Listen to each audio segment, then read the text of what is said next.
Shalom, salam berkat dari kami untuk pendengar sekalian. Saat ini pendengar akan diberkati dengan program Hari Ini Harinya Tuhan bagian yang ke-8. Sebuah program rohani tentang doktrin Alkitab yang menolong kita untuk semakin tertanam dalam kebenaran firman dan bertumbuh dalam kemuliaan. Bersama hambanya, Pendeta Gilbert Lumoindong, STH.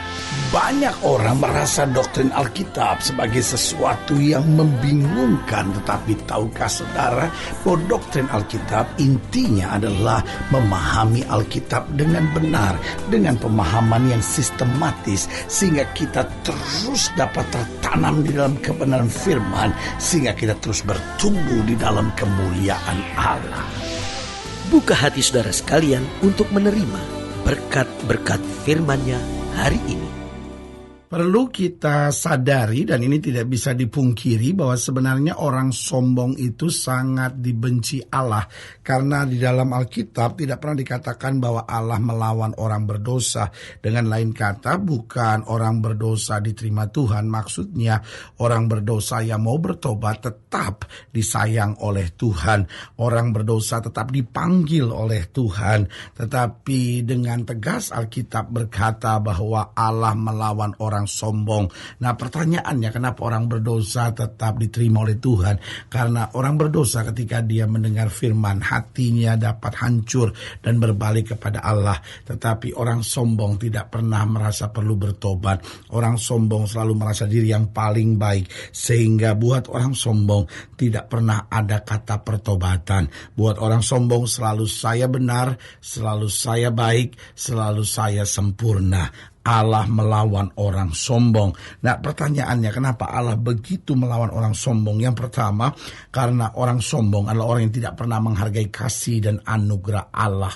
Saudaraku yang kasih dalam Tuhan, bagi orang berdosa, ketika dia merasakan dia disembuhkan dari penyakitnya, ketika dia merasakan dia ditolong Tuhan di tengah-tengah masalahnya, maka dia dapat menangis hancur hati di hadapan Tuhan, berkata, Tuhan, aku orang berdosa, tapi kenapa aku begitu dikasih dan disayang Tuhan? Sehingga dia menghargai kasih dan anugerah Allah. Tetapi buat orang sombong, kalau saya diberkati, lo memang karena saya layak, lo memang karena saya mampu, lo karena memang saya sanggup, dan karena memang saya pantas untuk diberkati. Saudaraku yang kekasih dalam Tuhan, karena itu orang sombong dibenci Tuhan. Yang kedua, saya pelajari juga kenapa orang sombong dibenci Tuhan. Karena orang sombong tidak pernah menghargai orang lain. Padahal firman Tuhan sangat jelas, kasihlah Tuhan Allahmu dengan segenap hatimu, segenap akal budimu, segenap kekuatan, dan kasihlah sesamamu manusia seperti engkau mengasihi dirimu sendiri. Tetapi buat orang sombong, dia tidak pernah menghargai orang lain. Hanya saya yang hebat, hanya saya yang baik, hanya saya yang benar, semua itu bersalah. Yang ketiga, kenapa orang sombong dibenci Tuhan? Karena orang sombong tidak pernah menyadari kekurangan dan kesalahannya. Buat orang sombong tidak pernah ada kata pertobatan. Di dalam hati orang sombong yang ada hanya orang lain yang mesti bertobat, orang lain yang mesti berubah, orang lain yang ngaco. Saya itu selalu yang terbenar, saya itu selalu yang terbaik, saya itu selalu yang paling rohani. Saudaraku yang kekasih dalam Tuhan, orang-orang yang tidak pernah menyadari kekurangan dan kesalahannya tidak akan pernah berubah, tidak akan pernah menjadi lebih baik, tidak pernah akan berkenan kepada Allah. Tetapi orang-orang yang menyadari kekurangan dan kesalahannya, dia akan berubah dan belajar firman Tuhan, menggali kebenaran, bergantung pada kuasa Roh Kudus, dan akan terus disempurnakan oleh kuasanya. Haleluya. Dan yang keempat, kenapa orang sombong sangat dibenci oleh Allah? Karena orang sombong itu selalu akan menyalahkan orang. Orang sombong itu selalu dia pikir suaminya yang salah, istrinya yang salah, anak-anaknya yang salah, mertuanya yang salah, pendeta yang salah. Buat orang sombong, orang lain selalu salah, saya selalu benar. Karena itu Tuhan mau setiap kita merendahkan diri. Karena orang yang merendahkan diri akan ditinggikan Tuhan. Sementara orang yang meninggikan diri akan direndahkan oleh Tuhan. Haleluya. Selamat datang dalam program kita Hari Ini Harinya Tuhan, sebuah program rohani yang kembali mengingatkan kepada kita betapa pentingnya kita menjadikan firman Tuhan sebagai dasar keseharian hidup kita. Karena selama kita menjadikan firman Tuhan sebagai dasar keseharian hidup kita, langkah-langkah ke depan kita penuh dengan kepastian, kemenangan, berkat, mujizat, dan perkara-perkara besar. Haleluya. Dan dalam program ini kita sedang membahas memang tentang tinggi hati. Karena orang yang tinggi hati pasti akan direndahkan Tuhan. Dan orang yang rendah hati pasti akan ditinggikan oleh Tuhan. Haleluya. Nah, saudara gue yang kasih dalam Tuhan, dalam pembahasan kita tentang tinggi hati, kita mau sama-sama belajar dari Yeskil pasal 28. Yeskil pasal 28 ayat yang pertama sampai ayat yang ke-10. Yeskil pasal 28 ayat yang pertama sampai ayat yang ke-10. Demikianlah firman Tuhan di bawah judul perikop, nubuatan melawan Raja Tirus.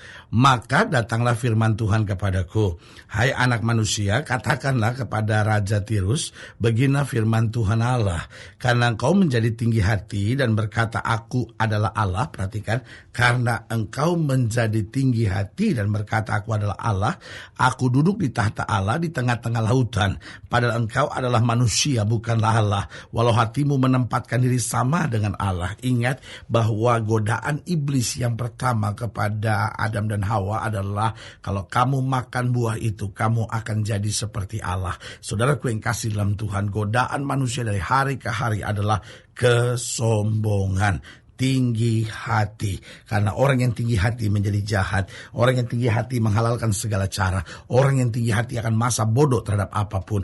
Orang tinggi hati yang dia sembah adalah dirinya sendiri, dan dia tidak pernah akan merasa perlu untuk bertobat, merendahkan diri dan datang kepada Tuhan. Jadi Alkitab dengan tegas berkata, karena engkau menjadi tinggi hati dan berkata aku adalah Allah. Ayat 3, memang hikmatmu melebihi hikmat Daniel. Tiada rahasia yang terlindung bagimu. Dengan hikmatmu dan pengertianmu engkau memperoleh kekayaan. Emas dan perak kau kumpulkan dalam perbendaharanmu. Karena engkau sangat pandai berdagang, engkau memperbanyak kekayaanmu, dan karena itu engkau jadi sombong. Oleh sebab itu beginilah firman Tuhan Allah, karena hatimu menempatkan diri sama dengan Allah. Ayat 7, maka sungguh aku membawa orang asing melawan engkau, yaitu bangsa yang paling ganas, yang akan menghunus pedang mereka, melawan hikmatmu yang terpuja. Dan semarakmu dinajiskan, engkau diturunkannya ke lubang kubur, engkau mati seperti orang yang mati terbunuh di tengah lautan. Apakah engkau masih akan mengatakan di hadapan pembunuhmu aku adalah Allah? Padahal terhadap kuasa penikahmu engkau adalah manusia bukanlah Allah. Engkau akan mati seperti orang tak bersunat oleh tangan orang asing, sebab aku yang mengatakannya. Demikian firman Tuhan Allah. Nah, saudaraku yang kasih dalam Tuhan, Allah tegas sekali dengan orang-orang yang tinggi hati ini. Sampai Alkitab berkata engkau akan mati seperti orang tak bersunat. Saudaraku yang kasih dalam Tuhan, ayat bacaan ini tegas mengajar kepada kita bahwa Allah melawan orang yang tinggi hati. Allah sangat membenci orang-orang sombong. Nah, pertanyaannya, kenapa sih orang menjadi sombong? Karena biasanya orang sombong mendengar firman akan berkata, saya sih gak sombong. Iya kan? Orang sombong bahkan tidak pernah sadar bahwa dirinya sombong. Nah, tapi apa yang membuat seorang itu tinggi hati?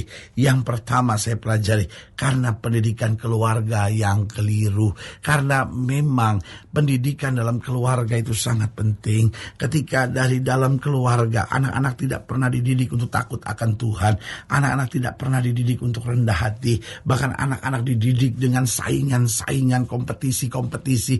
Karena memang orang tuanya juga sombong, maka orang tuanya mendidik anak-anaknya untuk menjadi sombong. Saudaraku yang kasih dalam Tuhan, apa yang terjadi?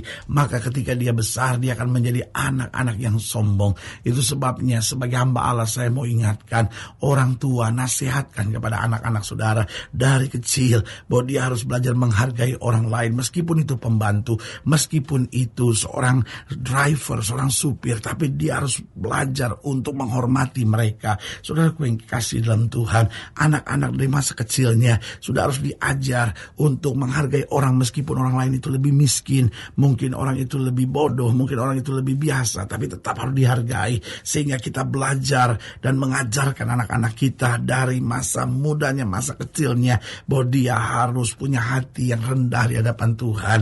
Yang kedua, saya pelajari apa yang membuat seorang tinggi hati. Bukan hanya pendidikan keluarga yang keliru, tapi karena tidak menyadari segala yang dimiliki dan dicapai adalah kasih karunia Tuhan.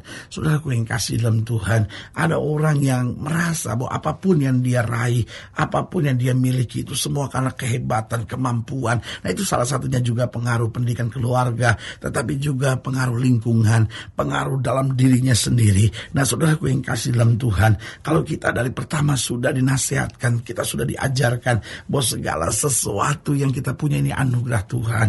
Maka saudaraku yang kasih dalam Tuhan, kita gak pernah bisa sombong. Akhirnya kita sadar, ya Tuhan, siapakah saya sampai saya layak untuk menerima dan mencapai semuanya itu.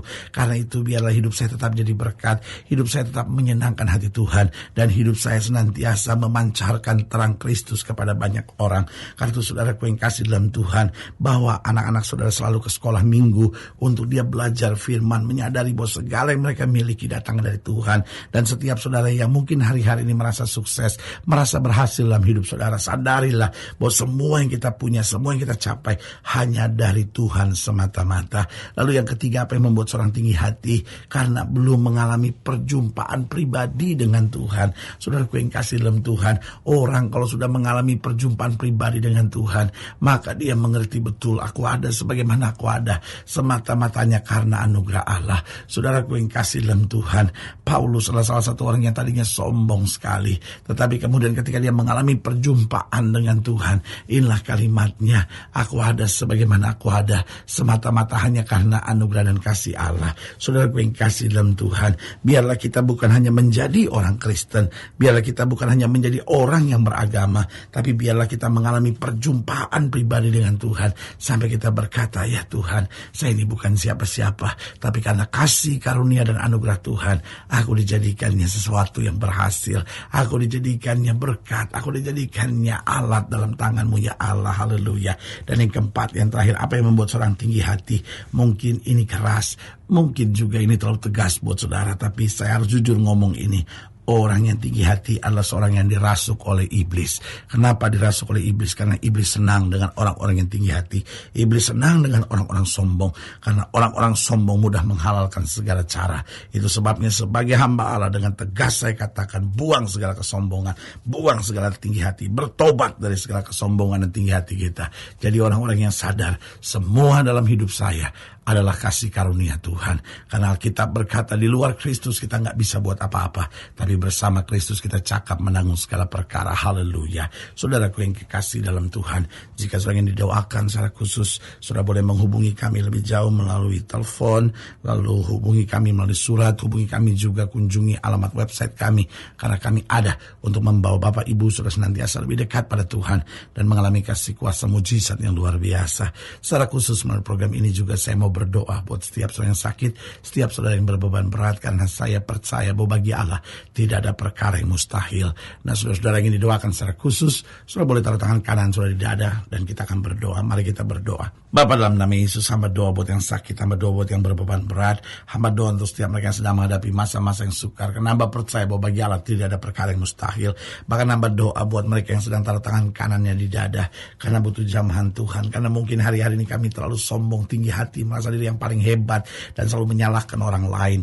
Hamba berdoa di dalam nama Yesus, Tuhan jamah. Oh Tuhan, ubahkan hidup kami, berikan kepada kami roh yang lemah lembut, berikan kepada kami roh yang rendah hati, sehingga hidup kami boleh jadi berkat dan menyenangkan hati Tuhan. Di dalam nama Yesus kami berdoa. Haleluya. Amin. Saudaraku yang kekasih dalam Tuhan, kita sudah berdoa. Ingat, Allah tidak pernah lalai menepati janjinya. Inilah saatnya buat kita untuk bangkit, bersemangat, bersuka cita dalam menghadapi segala perkara. Karena kita tahu Yesus hidup, Yesus berkuasa, dan selalu menyediakan yang terbaik buat anak-anaknya. Doa saya menyertai saudara. Sampai berjumpa pada program berikut, dan jangan lupa, jadikan hari ini harinya Tuhan. Haleluya. Tuhan. Haleluya. Tuhan.